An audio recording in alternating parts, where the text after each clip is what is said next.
Good morning. രാവിലത്തെ കാപ്പൂടിയൊക്കെ കഴിഞ്ഞപ്പോൾ വിചാരിച്ചു തോട്ടത്തിലൊന്ന് ഇറങ്ങി നോക്കിയിട്ട് വരാം. അവിടെ പണിക്കാരുണ്ട് കേട്ടോ.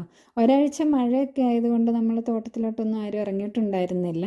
അവിടെ എത്തിയപ്പോൾ അവരവരുടെ ജോലി നല്ല വൃത്തിയായിട്ട് ചെയ്യുന്നുണ്ട്. ഇതിപ്പോൾ ഏലം വൃത്തിയാക്കുന്ന പണിയാണ്, അതായത് കവാത്തെന്ന് പറയും. അപ്പോൾ അടുത്ത ആഴ്ച നമുക്ക് കായെടുപ്പായിരിക്കും. അപ്പോൾ അതിനു മുമ്പൊക്കെ ഒന്ന് വൃത്തിയാക്കി ഇടുന്നതാണ്. ഇതാ ഈ കുളം കണ്ടോ, ഇതിൽ നിന്നാണ് നമ്മൾ വേനൽക്കാലത്ത് കൃഷിക്കൊക്കെ ഉള്ള വെള്ളം എടുക്കുന്നത്. അതുപോലെ തന്നെ ഇവിടെ ഒരു ചെറിയൊരു കൈത്തോടും ഉണ്ട് കേട്ടോ. വേനൽക്കാലമായ ഇതിനകത്ത് വെള്ളമൊന്നും അധികം ഉണ്ടാകാറില്ല. അതാ പേരയ്ക്ക നമുക്ക് 2 കിട്ടിയിട്ടുണ്ട്. അതുപോലെ കറിവേപ്പയിൽ കുറച്ച് കറിവേപ്പില എടുത്തു.